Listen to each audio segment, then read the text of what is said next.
Everyone, welcome back to RLCS Overtime. I'm Axel Tosh, joined by James Bott, Quinn Lobdell, Final Carpet. He's going to be in here a little bit later. Stay tuned for that. But, gentlemen, this is RLCS Overtime. In this segment, guess what we're talking about? I have no idea. RLCS. This is a great answer. We're talking about RLCS. What an amazing road it's been. Season 1, 2, 3. We're about to get into Season 4. We saw some pictures there in the opening from the Amsterdam show, from the LA show. But if you're just now tuning in, congratulations, you're awesome. But the RLCS has been phenomenal, and we have a little video package that we put together kind of going over Season 3 of the RLCS. It was absolutely epic, so check this out. Next up, you guys are going to have NRG. How do you feel going into that matchup?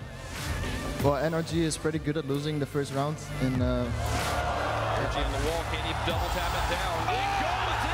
Flanks it away. Devo trying to push it out of the play. Remco, it's all up to him, but Jacob will fake him out again. It'll come to NRG.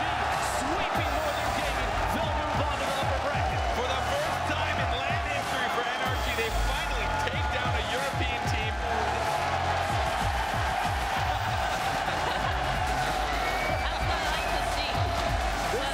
From Rocket eSports, and the finish is there. Rocket eSports will move on in the bracket as they take the series 3-1 against Rogue. We hate to say it, but Gibbs just knew it from the beginning, I guess. At the Leftovers versus Alpha City, the last opportunity for both of these two teams to stay alive in the World Championships for Season 3. It's going to be followed up by Farah, who has called for it, and that's going to be put into the net. Great communication. He's got players to aim for. Tosses misses the ball. Alpha Sydney are eliminated.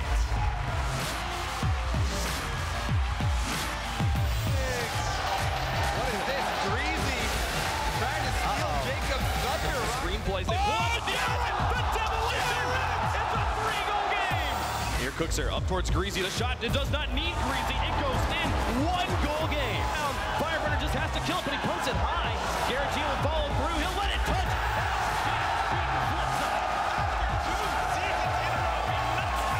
They have taken down the reigning world champions. Can they keep this up moving forward? That's going to do it for us here, Day 2 of the World Championships. But tomorrow is the day we've all been waiting for. There's no stopping the cheese man. There's the cheese man. There it goes, ladies and gentlemen. What an exciting weekend it has been, and it all leads to today. If you're new to the scene, welcome. You're in for an amazing show. Ladies and gentlemen, hailing from North America, give it up for Rogue! There you go. That one in front of the net. Scary spot. A shot. Going Rogue is going home. Northern Gaming will move on to the bracket. Well, it's the surprise team versus the team everyone expected to be here. 13 for 13. Let's make it 14. I got Flipside Tactics in a pretty easy series. We'll give one game to the Leftovers. Keeps his team in. Here's Snatsky, puts on target, and he's found the net. 3 goals up with only 30 seconds. Have Leftovers done the unthinkable thing of going to take out the world champion? From OCE Slayers to King Slayers, the Leftovers have done it once again. Look at Farah out of his mind. They're so excited. This one feels so great for them. A team that couldn't find a solid roster. It's time to get into the next match. It's Northern Gaming versus the Leftovers. Leftovers trying to stay alive. We'll see if they can do it with 4 seconds left. Oh, there's a shot! Devo with 2 seconds left. Fantastic job as the ball in front of the net. Remco does it! Oh my goodness, I cannot believe they were to pull this out. And Northern Gaming gonna knock out the Leftovers in spectacular fashion. And Northern Gaming are 1 game away from sending the favorites of our crowd home. And Northern Gaming, they are no longer the bronze medalists. They are going to the grand finals. Northern Gaming able to finally break their curse. They're moving on to the grand finals to face Rocket eSports. I cannot believe this for Northern Gaming. They're looking so strong. It's about time to get started with the grand finals. Ladies and gentlemen, make some noise. Your 2 teams from Europe, Rocket eSports versus Northern Gaming. A best of 7 to decide your world champion. Pulsa and Kadoff off the kickoff. Remco wins it out first. Can he get the early goal? Northern Gaming strikes first. This will get it away. 3:27 left as it goes in front of the net. Devo will put that one through. Northern Gaming's in the lead. Turbo Pulsa has ball control, but there, down the field, it'll ground itself. Northern Gaming will take 7. We got to do it one more time. It is time to get into the final match of the World Championships. It's an open net. Can Mystic finish this off? He'll put it in. That's the nail in the coffin for Game 5.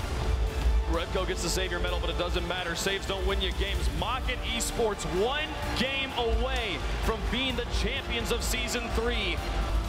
This could be it. Only one player from Mocket has boost. Oh! He gets it through! Redco puts it in! Mocket, they want it right now, but no, it will touch.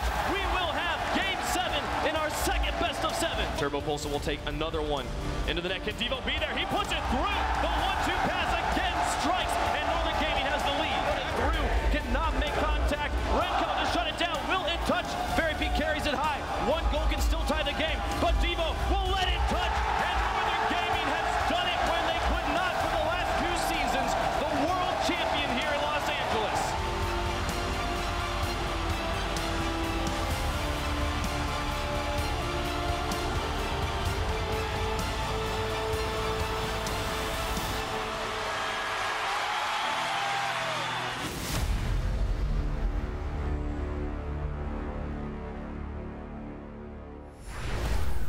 There you have it. Amazing season, amazing moment there from Northern Gaming, your world champions for Season 3. Definitely go back and check that out if you missed it. I'm still coming down from that. Just truly amazing. And honestly, getting me a lot more excited for Season 4, because now everyone's going to try to challenge Northern Gaming for that world championship title. And we actually have quite a few changes coming to RLCS Season 4 that are incredibly exciting. So James, you want to run through that real quick? Absolutely. First off, if you want to read about it yourself, you can go check it out on our website, rlcs.gg.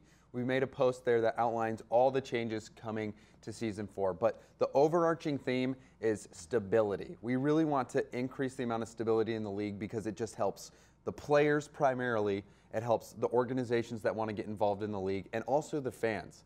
Those are the 3 key groups that it's really helping out. We care so much about the players. And if you were following RLCS since the very beginning, Season 1, we had a pretty interesting system with that split qualifier. It had to do with points. Supersonic Avengers ended up losing out by 5. There was a lot of craziness. And then Season 2, we tried to simplify that. But even in those first 2 seasons, if you were the world champion or even the champion of your region, there was no guarantee you'd even come back in the league. So that kept a lot of players on edge. And I mean, you can speak to the experience, having to fight for your job every season, having to perform on one weekend. That was stressful. Yeah, it was really scary. I mean, I remember Season 1, you just qualifier to qualifier. One bad day could potentially mean the next year and the whole past 6 months maybe that you've been practicing goes to waste. So I really think that this is an awesome opportunity for everybody, especially players, to realize, look, you can practice, you can focus on improving as much as possible, and you don't have to worry about if you make a change, does it mean that you're gonna lose your job? If you wake up and just have a bad day, are you gonna not be playing Rocket League anymore? Yeah, and really, we tried to take a step towards more stability in Season 3 by saying, hey, if you finish in the top 2 in your region, you'll automatically get invited back into league play for Season 4. For North America, that was NRG and Rogue. For Europe, that was Flipside and Mocket. Mocket, obviously, they broke up, so they will not be returning. But then we also granted the world champions a spot to come back, because how can you have a league without your world champions? So Northern Gaming, now Envious, they will be joining us for a league play. But now, what we're trying to do is move towards a stable league where you have your top teams they retain their spot in the RLCS. So this season we're having a qualifier to fill the RLCS again, those 6 spots that are available in the RLCS. But now we're adding a completely new league called the Rocket League Rival Series. It's another premier league that's showcasing the up-and-coming talent in Rocket League. So if you miss out on the RLCS, before rosters would just abandon.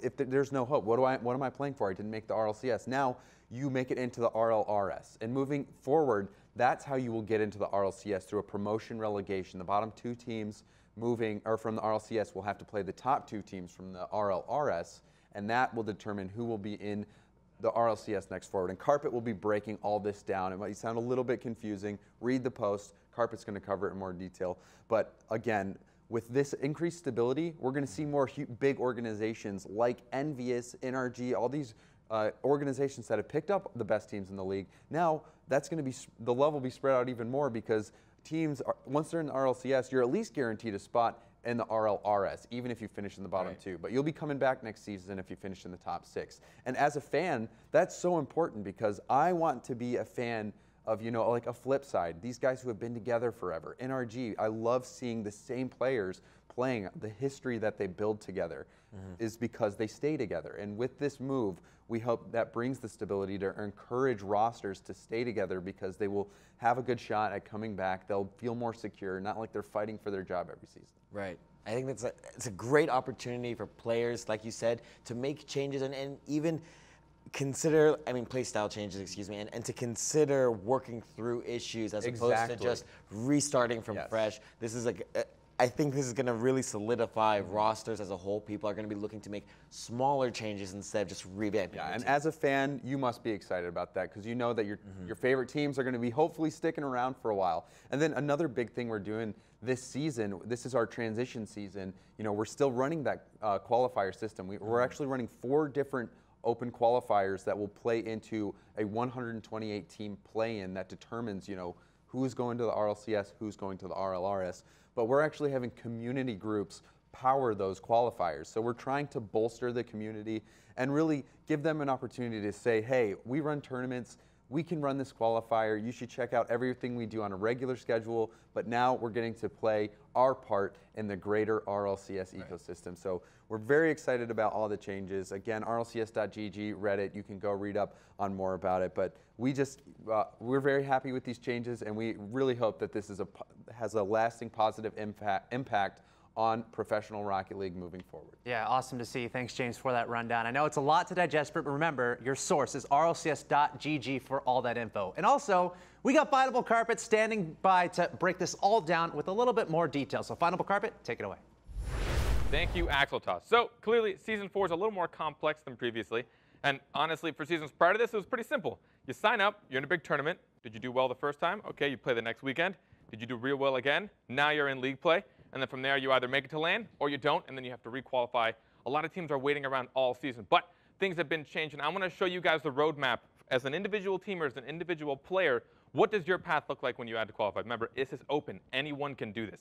So this looks a little convoluted right now, but I'm going to go through step by step and show you exactly how this roadmap looks. So it starts off with the qualifiers. There are 4 individual qualifiers, 1, 2, 3, and 4. Now, these are going to be 4 separate weekends, and when you sign up, remember, you get to sign up for 2 different qualifiers of the 4. They're not going to play to the final. This isn't a grand champion kind of thing.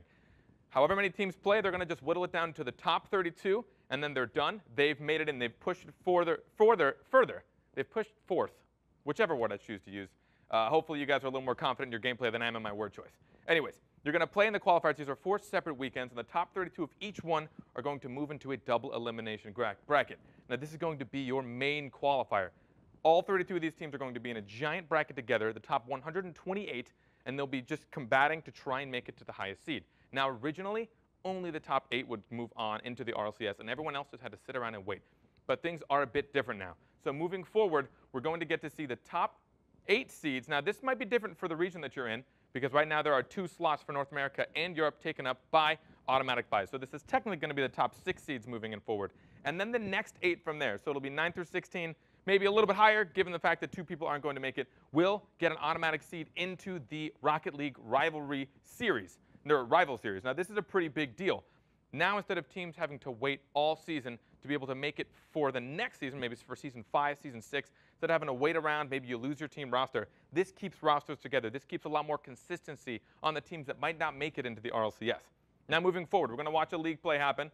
The top 4 seeds, again, are going to go into LAN. But what's really cool, and what we changed a lot, is that everyone that makes top 6 moves on to the next season. So the top 4 are going to go to LAN. Seeds 5 through 6 are going to continue all the way to Season 5, as well as anyone that made it to LAN. So if you make top 6 in league play, you're still in RLCS Season 5. You're going to continue forward. Now, where things change and get a little bit saucy, for the Rivalry Series, there's going to be 8 teams in here. The top 2 will play in a promotion relegation tournament. So essentially, the bottom 2 teams in RLCS are the ones that are at threat. They're going to play in a double elimination best of 7 against the top 2 of the Rival Series. Whoever comes out on top, the top 2 teams that come out of the promotion relegation tournament are going to move on to Season 5 for RLCS. You essentially are trying to find your way to move from the Rival Series up to the RLCS. And if you're in the RLCS, you run the threat. If you don't perform well and you're in the bottom 2 seeds, you can still win here. You can actually still beat out people in the Rival Series if that skill gap has yet to be closed and you still deserve to be up there, you will keep your spot. But that might not be the case. And then the bottom two from this relegation actually still get an automatic bid into the rival series, and then everyone else will try and re-qualify into the rival series, and from then on the RLCS will be locked in. So this obviously excludes anyone that changes full rosters, which we see quite often. So if anyone's going to change full rosters from the RLCS, a seat's going to open up. So that happens a few times. Maybe some people get in a Twitter argument here or there, which we've seen from a couple of teams.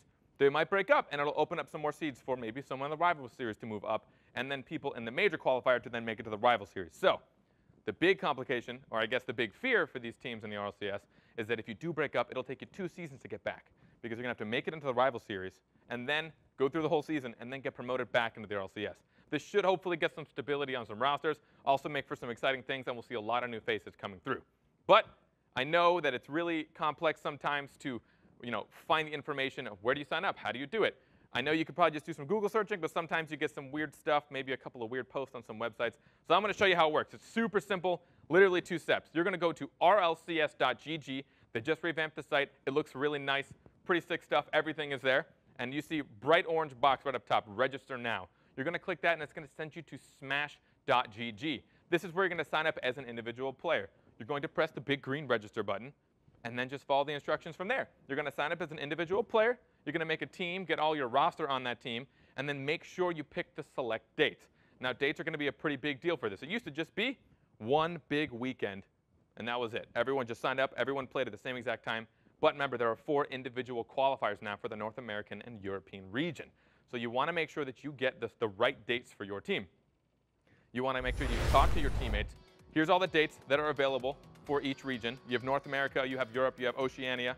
Oceania is on a slightly different thing. They don't have as much of a filled teams in their region to be able to have a rival series. So for the time being, they have their own structure. But you can see the registration opens up for North America and Europe. It is already open, so go sign up now. It opened up 2 days ago. There are open qualifiers on those 4, or I guess 8 dates technically, for each region, 1 day after each other, depending on which region you're in. Make sure that you go to your teammates, figure out which ones you can sign up for. Remember, you only have 2 shots. If you don't make it on your second shot, you're going to have to wait until the following season. So make sure that you figure it out. I know it can be really complex. We've had some previous problems with people having a difficulty locking down one weekend. Now you've got 4 different weekends to try and figure out. So hopefully that wrapped up, or at least was able to put a little bow on the explanation of Season 4. I know it's a little complex, a little more complex than usual, but hopefully you guys can understand. I'm sure you guys can go back and rewatch it, pause on that frame, and just study it up a bit. But when we come back, we are going to talk about a cool tournament that comes up, so don't go anywhere.